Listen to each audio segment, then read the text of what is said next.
તો મિત્રો ગઈકાલે આપણે જોયું બેઝિકતાવાળા પોઈન્ટ, ખૂબ મહત્વના પોઈન્ટ હતા, એમસીક્યુ માટે હતા. હવે જે આજે ચાલે છે એ અતિ મહત્વનું. જો બનાવટને ચાન્સ ન મળે તો આજની જે થિયરી ચાલે છે એમાંથી 100% ચાન્સ હોય, કારણ કે બનાવટ કાં તો આજની થિયરી એમાંથી તમારે 2 માર્ક કે 3 માર્કની 100% થિયરી લખવાની રહેશે. મિત્રો મિથેનેમાઇન અહીંયા કદાચિત પ્રકાશ પડે છે એટલે દર ક્વેશ્ચનમાં પ્રશ્ન આવે છે એટલે હું બોલું છું મિત્રો, એટલે ખાસ ધ્યાન દેવું. તમે જ્યારે લખતા હો ત્યારે અહીંયા મિથેનેમાઇન અને એનિલિન મતલબ એલિફેટિક એમાઇન અને એરોમેટિક એમાઇન નું આલ્કાઇલેશન સમજાવો. મિત્રો આલ્કાઇલેશન ખૂબ મહત્વનો પોઈન્ટ બનશે, કારણ કે ઈઝી પણ છે એટલો. અમે મિથેનેમાઇન લીધું, મિથેનેમાઇન નો એક H લો, આનો એક I લો એટલે HI દૂર થયું, અને આ CH3 સીધું અહીંયા જોઈન્ટ કરી દઉં એટલે 2 વખત CH3 થાય, એટલે આ તમારી પાસે N મિથાઇલ મિથેનેમાઇન સંયોજન બનશે. હવે તમે શું કરશો મિત્રો? આ કઈ રીતે નામ ન લખો તો ચાલે, ઘણી જગ્યાનો પ્રશ્ન પાછો આવશે. ફરીવારથી CH3I સાથે પ્રક્રિયા મિત્રો, તો ફરીવારથી CH3I સાથે પ્રક્રિયા થાય તો પાછો એક પ્રશ્ન આવશે, આનો એક H અને આનો એક I એટલે HI દૂર થયો, તો આ 3 વખત થઈ ગયો એટલે CH3 3 ટાઈમ N તૃતીયક એમાઇન બની ગયું. આ દ્વિતીયક એમાઇન હતું, આનું નામ જો આપણે બનાવીએ તો મેં હમણાં લખ્યું તેમ N મિથાઇલ મિથેનેમાઇન. આનું નામ બનાવીએ તો N ડાઇમિથાઇલ મિથેનેમાઇન.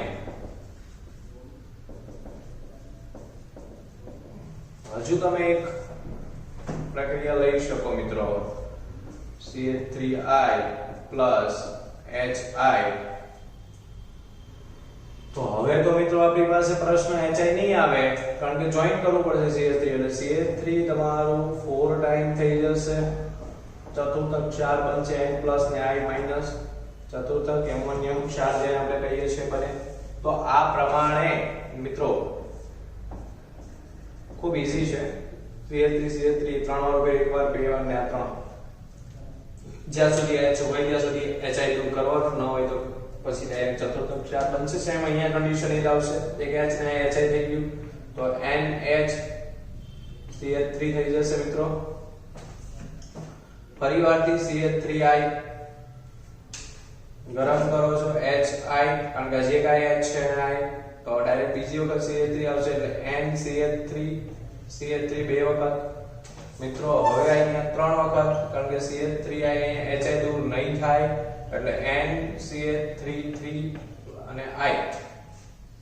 આ પ્રમાણેનું જે બનશે આ પણ ચતુર્થક ક્ષાર કહેવાશે એનિલિનમાંથી. તો આ હતું આલ્કાઇલેશન મિત્રો. હવે એમાઇન નું એસાઇલેશન તો વર્ણનમાં કઈ ખાસ છે નહીં, જે છે આપણે કરીએ છીએ પ્રક્રિયા એ પ્રમાણે જોવાનું રહેશે. તમારી પાસે આ ઇથેનેમાઇન છે,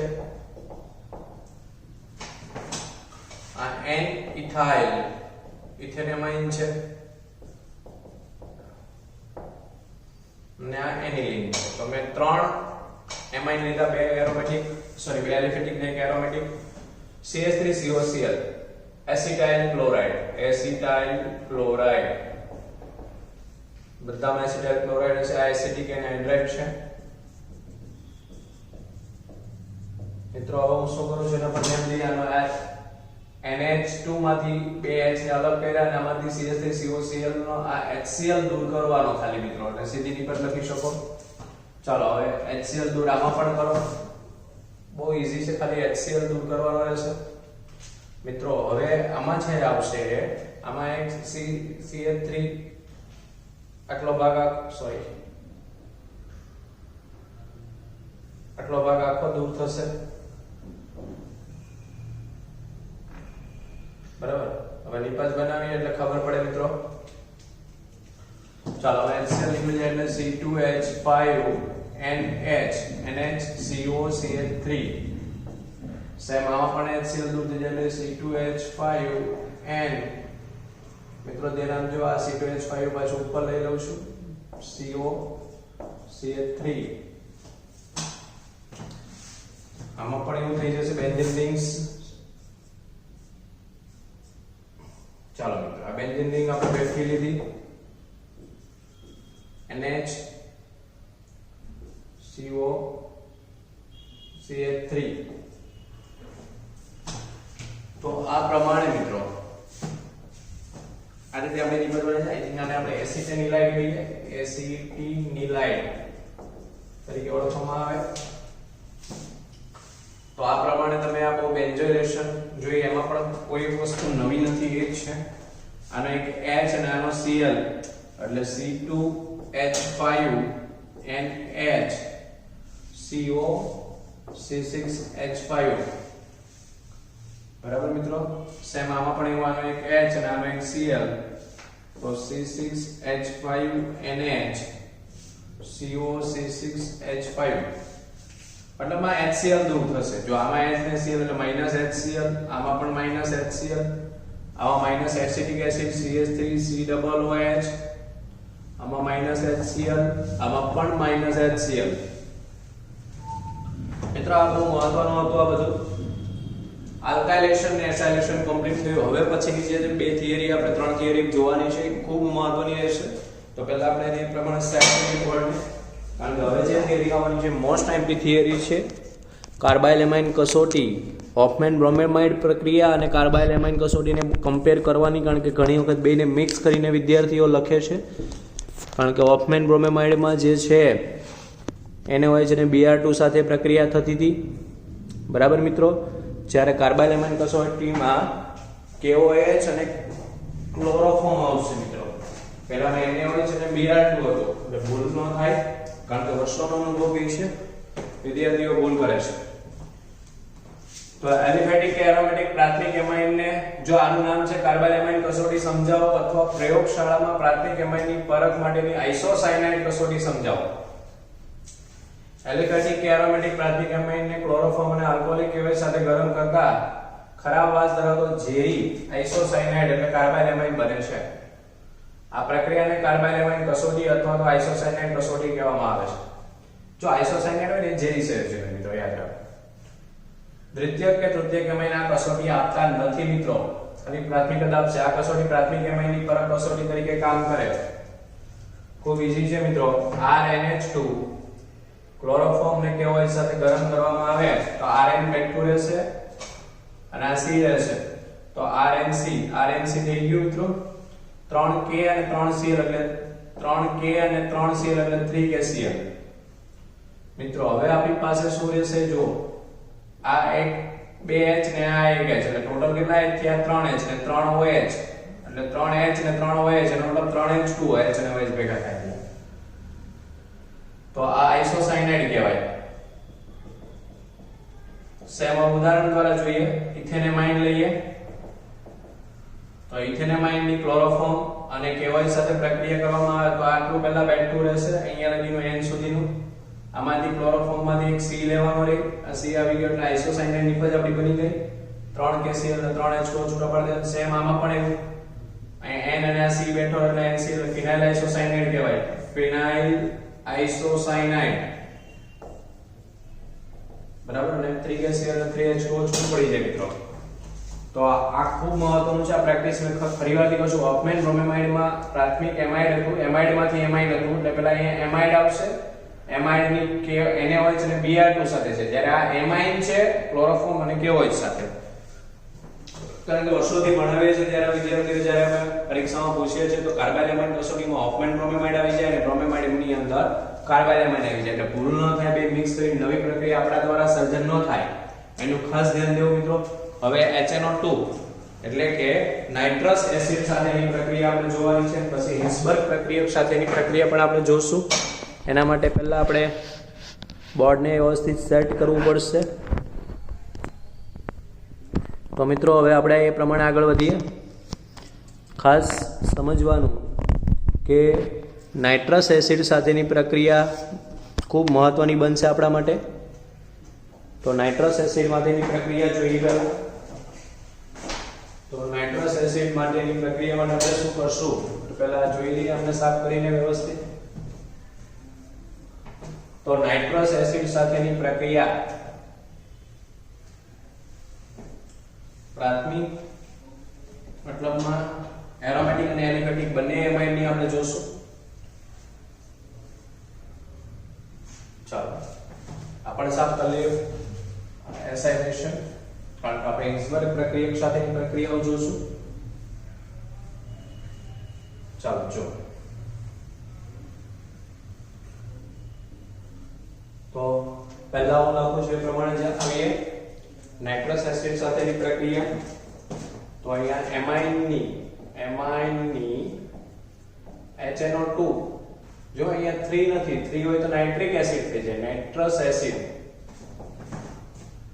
સાથેની પ્રક્રિયા સમજાવો. તો મિત્રો ધ્યાન દઈએ તો સૌથી પહેલા હું પ્રાથમિક એમાઇન લઉં R NH2 પ્લસ HNO2. આ પ્રાથમિક એમાઇન છે આપણી પાસે, અને HNO2 ને આવી રીતે પણ લખાય NaNO2 HCl. આ રીતે પણ લખી શકાય મિત્રો, બેમાંથી કોઈ પણ રીત લખો ચાલે. બરાબર. અહીંયા 273 થી 278 કેલ્વિન તાપમાન કરશો એટલે આ બે વચ્ચે પ્રક્રિયા થઈને RN2Cl આ પ્લસ ને આ માઈનસ અસ્થાયી નિપજ મળશે, ડાયઝોનિયમ ક્ષાર.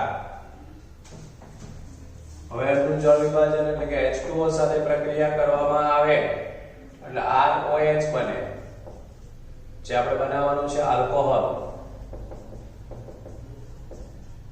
N2 અને HCl દૂર થાય. એક ઉદાહરણ લઈએ, CH3CH2 NH2 ઇથેનેમાઇન લીધું મિત્રો મેં. ઇથેનેમાઇન ની HNO2 સાથેની પ્રક્રિયા. બરાબર. તમે આ રીતે NaNO2 HCl લખશો તો પણ ચાલશે. 273 થી 278 કેલ્વિન તાપમાન. તો આ આપણું R ગણાય, CH3CH2 ને બેઠું. પછી આ બે N ઉપરથી N2, બરાબર. HCl જે છે એના પરથી Cl આવશે. બાકી અહીંયા H2O દૂર થતું હોય છે, H2O ના અણુઓ દૂર થતા હોય છે, એ લખી નાખવાના.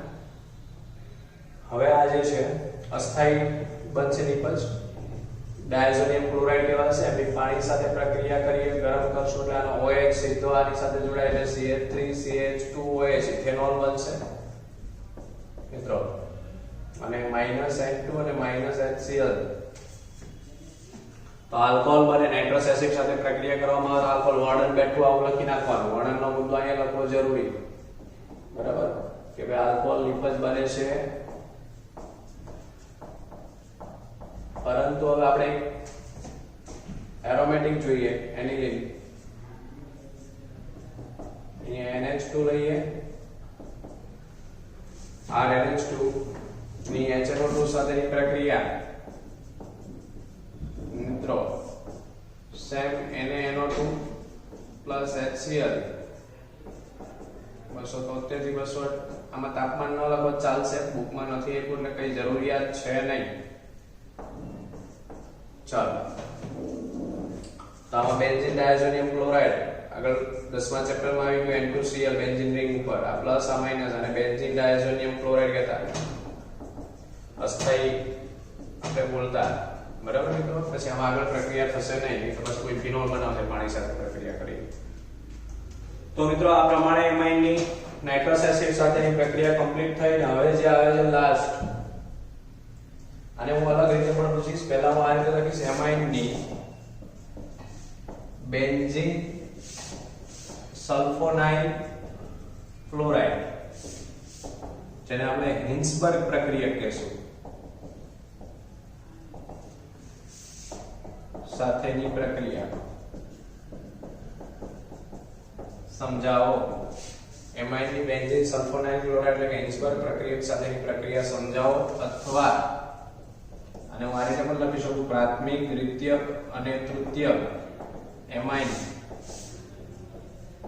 નું અલગીકરણ, સેપરેશન સમજાવો. મિત્રો આ સવાલ મોસ્ટ ટાઈમલી છે, ભૂતકાળમાં ઘણી વખત આવ્યો છે. પ્રાથમિક, દ્વિતીયક, તૃતીયક એમાઇન નું અલગીકરણ સમજાવો. મિત્રો હું આને સમજાવું છું, એના પર ધ્યાન દઈએ. તમારી પાસે પ્રાથમિક એમાઇન પહેલા લ્યો. તો પ્રાથમિક એમાઇન છે, દાખલા તરીકે હું CH3NH2 મિથાઇલેમાઇન, અથવા તમે CH3CH2NH જોજો ઇથેનેમાઇન ની હિન્સબર્ગ પ્રક્રિયક સાથે પ્રક્રિયા કરો એટલે તમારી પાસે હિન્સબર્ગ પ્રક્રિયક એટલે બેન્ઝીન સલ્ફોનાઇલ ક્લોરાઇડ આ રીતનું બંધારણ આવશે મિત્રો. SO2Cl લખી દો તો ચાલે, નામ ડિઝાઇન દોરો તો પણ ચાલે.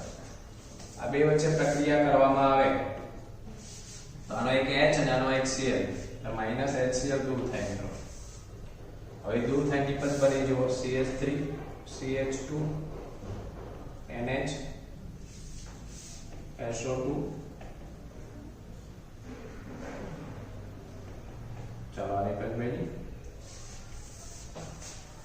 હવે મિત્રો છે ને આપણે કઈ આવી હવે આ જે નિપજ છે ને એ એમાં H છે એ એસિડિક છે માટે છે ને એ આલ્કલીમાં દ્રાવ્ય થઈ જશે એટલે એ લખી શકાય ઉપરોક્ત નિપજમાં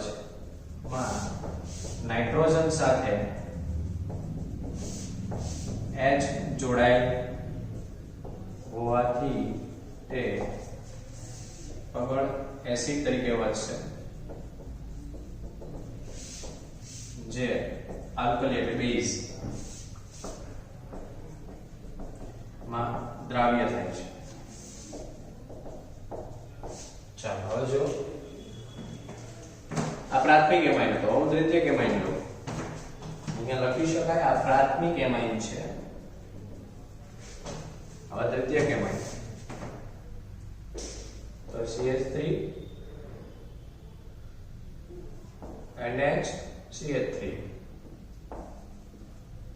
આ દ્વિતીયક એમાઇન બરાબર વત્તા Cl બેન્ઝીન રિંગ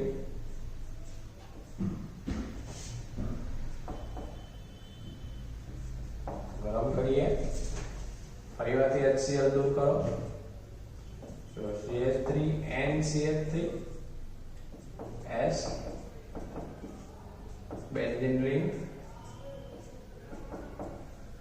ચાલો અહીંયા N પાસે આ જે N છે એની પાસે H નથી તો લખી શકાય ઉપરોક્ત નિપજમાં નાઇટ્રોજન પાસે હાઇડ્રોજન નથી તેથી તે આલ્કલીમાં મતલબ તે એસિડ તરીકે વર્તે નહીં તેથી તે એસિડ તરીકે વર્તશે નહીં અને આલ્કલીમાં અદ્રાવ્ય રહેશે. જો આલ્કલીમાં દ્રાવ્ય રહે તો એ પ્રાથમિક કહેવાય, આલ્કલીમાં અદ્રાવ્ય રહે તો એ દ્વિતીયક કહેવાય. જ્યારે તૃતીયક તો સીધી હિન્સબર્ગ પ્રક્રિયા સાથે પ્રક્રિયા નથી આવતી, ડાયરેક્ટ લખી શકાય કે તૃતીયક એમાઇન હિન્સબર્ગ પ્રક્રિયક સાથે પ્રક્રિયા આપતો નથી.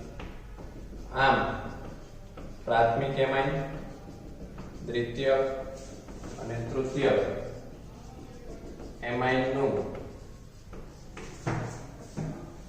હિન્સબર્ગ પ્રક્રિયક સાથેની પ્રક્રિયા વડે અલગીકરણ કરી શકાય છે.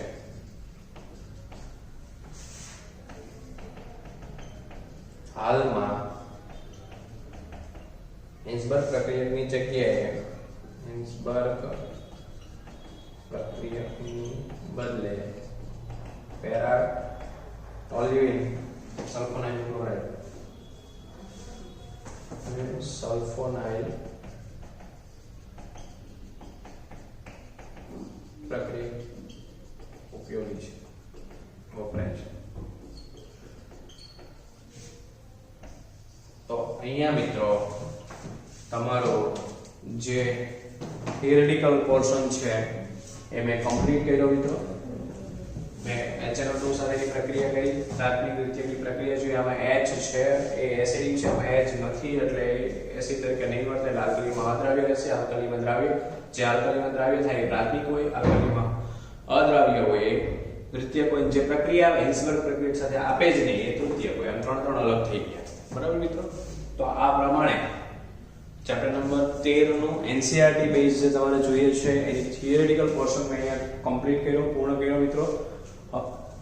હવે JEE ના જે પોઈન્ટ છે બહારના મેં ઓલરેડી આગળ લઈ લીધા છે, પણ જે બાકી રહી ગયેલા પોઈન્ટ છે આપણે એકાદ બે થિયરી જે લેક્ચર લઈને આપણે પૂર્ણ કરશું. અને પછી આપણે 10, 11, 12 સોરી 10 નું કરાવેલું છે, પણ 11, 12 અને 13 આ ત્રણ ચેપ્ટરના સ્વાધ્યાય લખાણ સંબંધિત પ્રશ્નો પણ જોશું, જે આપણે એક્ઝામ ઓરિએન્ટેડ છે એમનો જ આપણે ઉપયોગ કરશું. બરાબર છે મિત્રો? જોઈ લો એટલું આ બહુ મહત્વની થિયરી છે, મોસ્ટ ટાઈમ છે આ પ્રાથમિક દ્વિતીય તૃતીય એમાઇનનું વર્ગીકરણ. બરાબર, જોઈ લો.